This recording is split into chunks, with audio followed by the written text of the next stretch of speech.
Last video में हमने chapter 5 को करा था।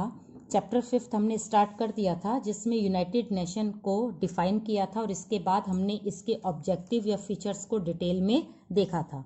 इस वीडियो में हम इसका एक टॉपिक देखते हैं, वो है कंपोजिशन। यूएन कितने ऑर्गन से मिलकर बना है, इसकी कितनी शाखाएं हैं और ये किस तरह से काम करता है अपनी इन शाखाओं से, ये सब कुछ हमें इसमें देखना है। तो यहाँ पर हम इसके कंपोजिशन को इस तरह से एक स्ट्रक्चर के थ्रू समझने की कोशिश करते हैं। तो हम यहाँ पर बनाते हैं UNO, United Nation Organization. United Nation Organization जो 24 अक्टूबर 1945 में एस्टेब्लिश हुआ था। इसका मेन ऑब्जेक्टिव क्या क्या थे, ये सब कुछ आपको पता है। यहाँ पर हम बात सिर्फ ये करेंगे कि यूएनओ की कितनी शाखाएं या ऑर्गन्स है। अगर मैं सबसे पहली इसकी ऑर्गन्स की बात करूं तो इसका नाम है जनरल असेंबली। जनरल असेंबली ऐसी ही है जैसे हमारी पार्लियामेंट है। पार्लियामेंट में हम डिस्कशन करते हैं, पार्लियामेंट में सारे जितने भी, अगर पार्लियामेंट अगर हमारी स्टेट की है तो सारे एमएलए उसमें इंक्लूड होते हैं, और अगर वो कंट्री की है तो सारे एमपी उसमें इंक्लूड होते हैं। डिस्कशन होता है और उसमें बस सिर्फ एक जो वोटिंग का काम है जो कि पीएम के हाथ में होता है, वो वाला काम पार्लियामेंट में होता है, लेकिन ये काम जनरल असेंबली में नहीं होता। तो यहाँ पर सबसे पहले हमें ये लर्न करना है कि जनरल असेंबली में मेंबर्स कितने होते हैं। जनरल असेंबली में जो भी यूएनओ का मेंबर है, जो भी कंट्री यूएनओ का मेंबर बनना चाहता है या बना है, वो डायरेक्टली किसका मेंबर बन जाता है, जनरल असेंबली का। तो रिसेंटली इसमें मेंबर कितने हैं, 193 है। तो 193 लास्ट था सूडान। हमने लास्ट वीडियो में बताया था कि लास्ट जो जनरल असेंबली में इंक्लूड हुआ था कंट्री, वो था सूडान, और उसको मिलाकर कितने मेंबर हो गए हैं, 193। अब हम इसकी बात करते हैं, इसका टेन्योर कितना है, टाइम पीरियड कितना है। तो टाइम पीरियड में यदि हम बात करें तो इसका टेन्योर जो होगा वो होगा लाइफ टाइम। जब तक यूएनओ रहेगा तब तक हर एक कंट्री की मेंबरशिप जो जनरल असेंबली में है वो कब तक रहेगी, लाइफ टाइम रहेगी। ठीक है। नेक्स्ट आता है इसका सेशन। सेशन जो है वो इसका कब कब होता है, कॉन्फ्रेंस या मीटिंग कब कब होती है, तो वो आपको ध्यान रखना है, वंस एनुअली, साल में एक बार इसकी असेंबली होती है, यानी इसकी मीटिंग होती है, कॉन्फ्रेंस होती है। यहाँ पर हर स्टेट यानी 193 स्टेट्स अपने 5 रिप्रेजेंटेटिव को यूएनओ में भेज सकता है। लेकिन जब वोटिंग होगी तो वोटिंग में इन 5 रिप्रेजेंटेटिव का वोट कितना काउंट होगा, 1। तो यहाँ पर ध्यान देना है कि ईच स्टेट्स सेंड 5 रिप्रेजेंटेटिव और members but has 1 vote only. तो यहाँ पर उनका वोट सिर्फ कितना रहेगा, 1। ये आपको जनरल असेंबली के लिए लर्न करना है, इसके मेंबर, इसका टेन्योर और इसकी मीटिंग्स या फिर इसकी कॉन्फ्रेंस। अब हम बात करते हैं जनरल असेंबली के फंक्शंस की। इसके फंक्शन क्या है, एक तो ये सारे नए मेंबर्स को क्या करती है, इलेक्ट करती है। सारे नए मेंबर जो यूएनओ की, और हम ब्रांच के बारे में भी देखेंगे, उसके जितने भी मेंबर्स को इलेक्ट करना होगा वो कहां पर होंगे, वो होंगे जनरल असेंबली में।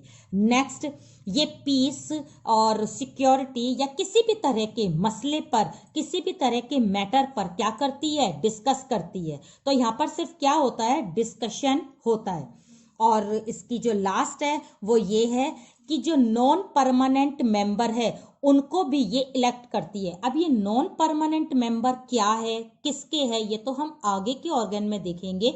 तो यहां पर इसका मेन काम क्या हुआ, एक तो इलेक्ट, ये सिर्फ इलेक्ट करती है न्यू मेंबर को और नॉन परमानेंट मेंबर को।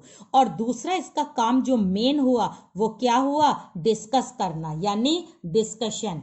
ये है जनरल असेंबली का एक पूरा, जिसे कहते हैं स्ट्रक्चर। तो ये हुआ इसका फर्स्ट ऑर्गन। अब हम बात करते हैं सेकंड ऑर्गन की। तो सेकंड जो ऑर्गन है वो है सिक्योरिटी काउंसिल।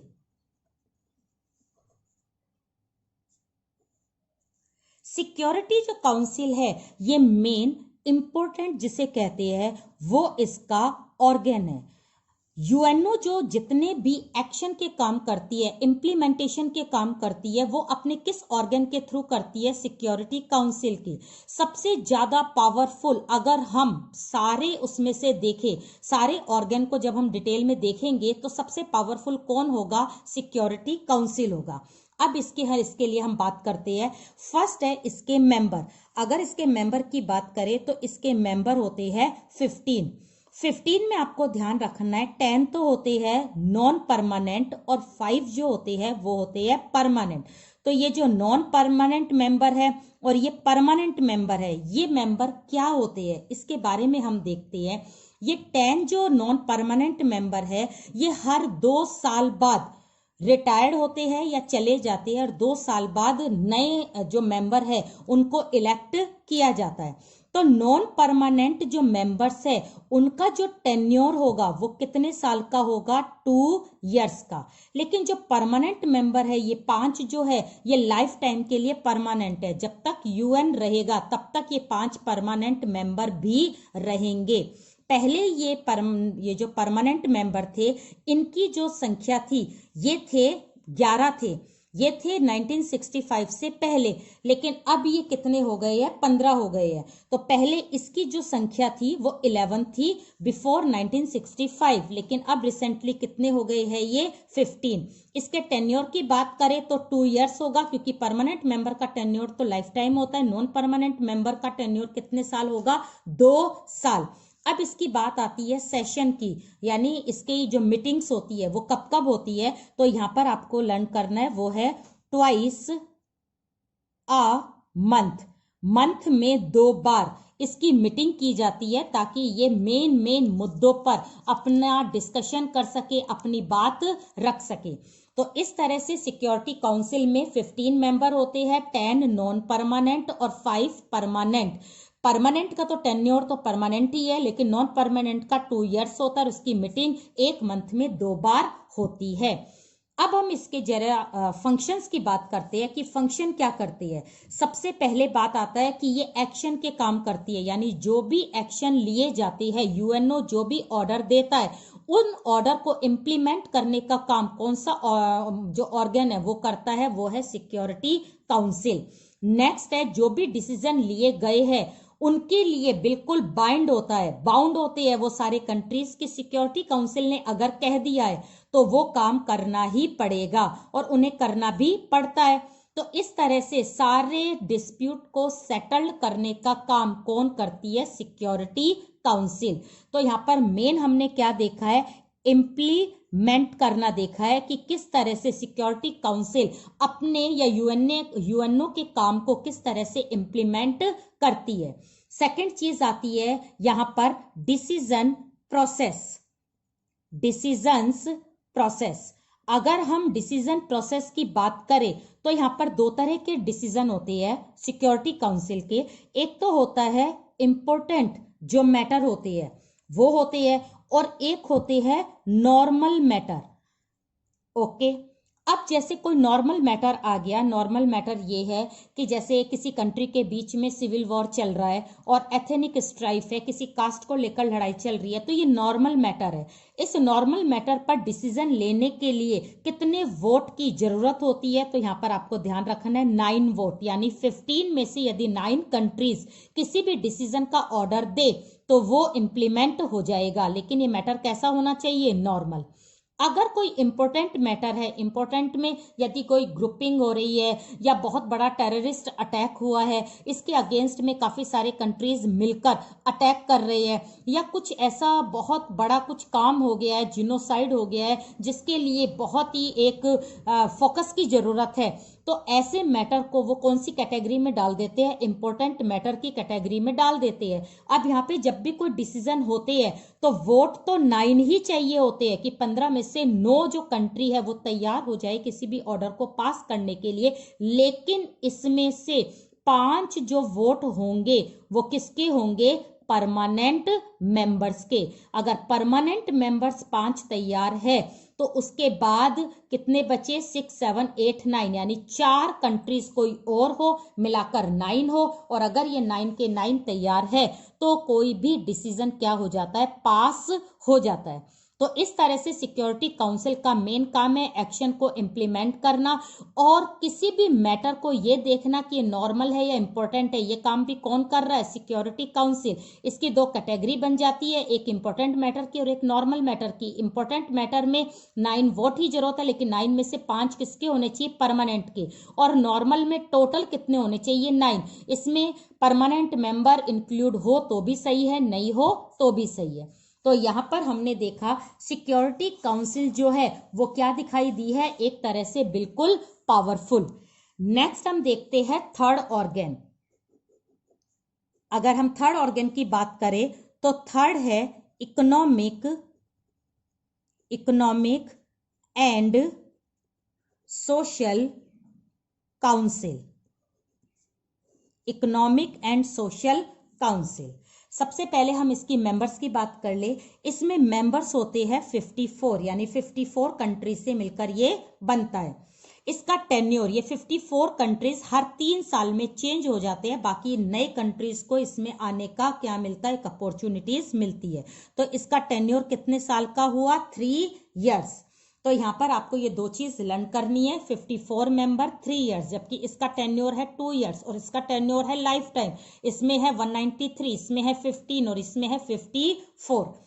अब इसके नाम से ही आपको इसका काम पता चल जाना चाहिए। अगर यूएन एक ऑर्गन बना रहा है इकोनॉमिक और सोशल काउंसिल, तो यहाँ पर कौन कौन सी प्रॉब्लम को डिस्कस किया जाएगा, सोशल इकोनॉमिक जो प्रॉब्लम्स है उनको यहाँ पर डिस्कस किया जाता है। और यहाँ पर एक कॉपरेशन, एक कोऑर्डिनेशन बनाया जाता है सारे कंट्रीज के बीच में, ताकि वो अपना एक डिसीजन ले सके। इसके साथ ही ये जो ऑर्गन्स है ये बेस्ड है जियोग्राफिकल रिप्रेजेंटेशन में। इसका मतलब है ये जो 54 मेंबर्स जो आते हैं वो वर्ल्ड के हर डायरेक्शन से आते हैं। जैसे एशिया से 2 आए तो इस बार अफ्रीका से आएंगे, इस बार ऑस्ट्रेलिया कॉन्टिनेंट से आएंगे, फिर यूरोप से आएंगे, फिर नॉर्थ अमेरिका से आएंगे। इस तरह से पूरे वर्ल्ड को कवर किया जाता है ताकि यहाँ पर सबको इक्वल रिप्रेजेंटेशन मिल जाए, जियोग्राफिकल मिल जाए। जो बहुत दूर हटा हुआ कोई कॉन्टिनेंट भी है उसको भी इसमें क्या मिले,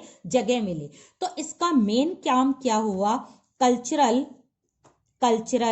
सोशल, एजुकेशनल डिस्प्यूट्स, जो डिस्प्यूट्स है उनको क्या करना, दूर करना। और नेक्स्ट है ये ऑर्गन्स जो है ये किस पर मेनली मतलब बेस्ड है, वो है ज्योग्राफिकल, यानी पूरे वर्ल्ड में से हर डायरेक्शन से हर एक कंट्री को यहाँ आने का मौका मिले और यहाँ आकर वो अपनी बात को रख सके। तो इस तरह से ये एक ऑर्गन हुआ जो थर्ड है, इकोनॉमिक और सोशल काउंसिल। यहां पर नेक्स्ट आता है फोर्थ हम ऑर्गन्स की बात करें तो फोर्थ ऑर्गन्स है इसमें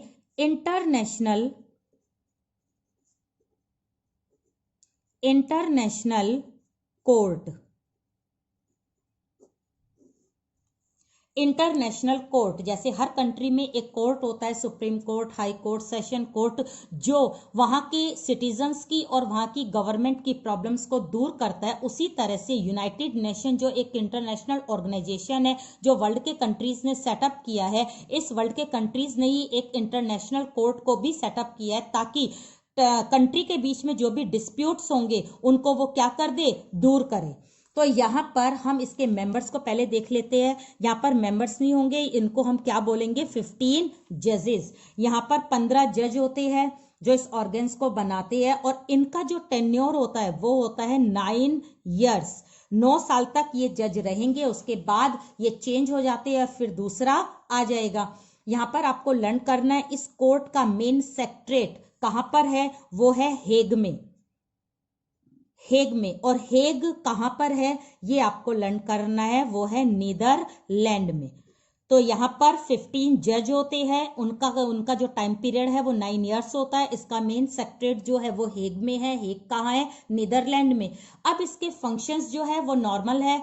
क्या फंक्शंस होंगे कि दो कंट्रीज के बीच में अगर कोई डिस्प्यूट हो जाए, दो से ज्यादा के भी बीच में कोई डिस्प्यूट्स हो जाए, उसको ये दूर करते हैं। अगर कोई जनरल असेंबली या सिक्योरिटी काउंसिल अगर इससे कोई किसी भी इंटरनेशनल लॉ के अंडर में कोई भी एडवाइस ले, अगर उनको कोई प्रॉब्लम हो रही हो किसी भी बात को करने में, तो वो किससे एडवाइस ले सकती है? इनके जज से। और यहाँ पर इसका मेन काम क्या है? सिक्योरिटी को, यानी पूरे वर्ल्ड की पीस को, सिक्योरिटी को मेंटेन करना। तो यहाँ पर एक तो बात आती है पीस एंड सिक्योरिटी, इसको मेंटेन करने का काम जो है वो बहुत मेन होता है। किसका होता है? इंटरनेशनल ऑर्गेनाइजेशन का। और एक इसका काम होता है एडवाइस देना। एडवाइस ये किसको देता है? जनरल असेंबली को और सिक्योरिटी काउंसिल को। बाकी डिस्प्यूट दूर करना ये तो कोर्ट है, इसलिए ये तो काम इसका रहेगा। नेक्स्ट हम बात करते हैं सेकेंड लास्ट जो इसका ऑर्गन है, वो है इसका द सेक्रेटरेट।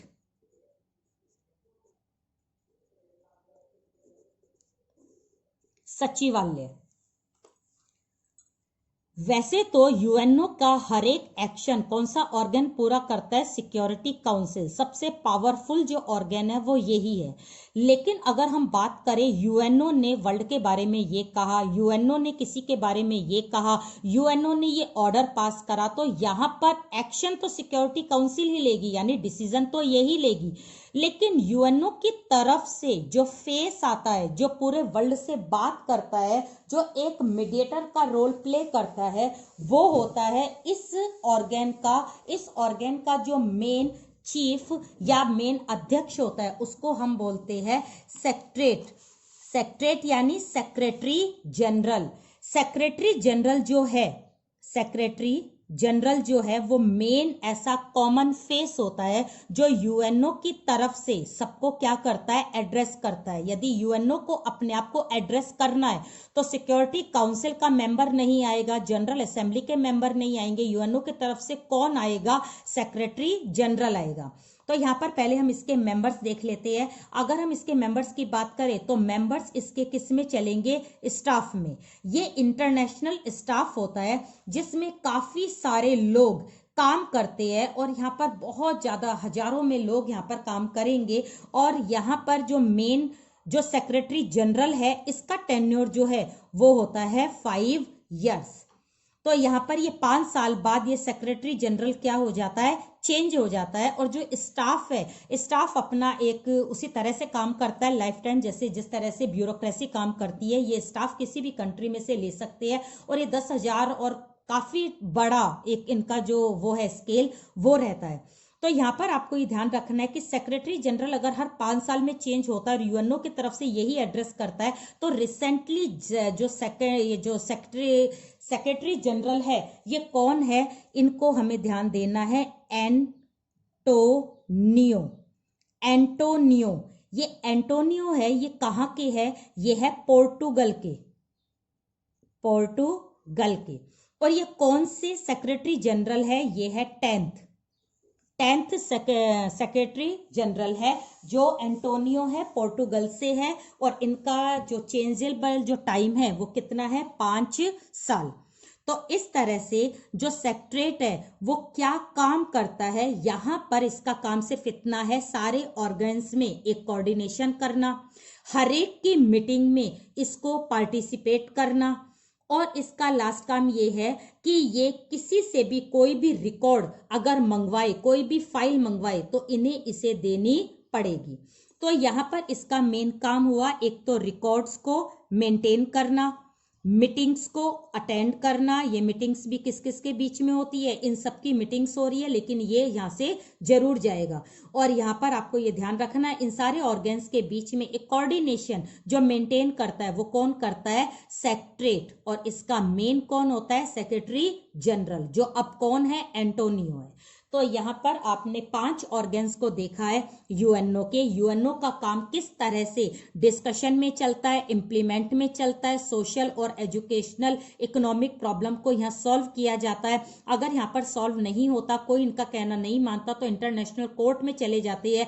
इंटरनेशनल कोर्ट में यदि कोई फैसला पेंडिंग हो गया, यदि कोई बात रह गई, तो इस बात को कौन पेश करेगा, कौन रिप्रेजेंट करेगा यूएनओ को, तो वो होगा सेक्रेटरी जनरल, जो कौन से ऑर्गन से रिलेट होता है, सेक्रेटरीट से। लास्ट जो ऑर्गन की हम बात करेंगे वो है ट्रस्टीशिप काउंसिल। ट्रस्टीशिप काउंसिल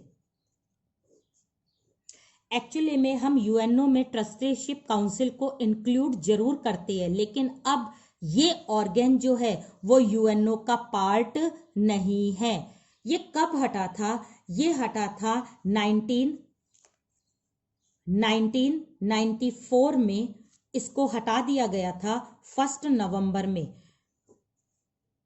लेकिन जब भी हम यूएनओ की ऑर्गन्स यानी कंपोजिशन की बात करते हैं तो हम ट्रस्टीशिप काउंसिल की बात जरूर करते हैं। इसको हम थोड़ा सा समझ लेते हैं। एक्चुअली में सेकेंड वर्ल्ड वॉर के बाद यूरोप जो था वो बिल्कुल डिस्ट्रॉय हो गया था। उसको वापस से एक तरह से मतलब सरवाइव करना था, उसे ग्रोथ करनी थी।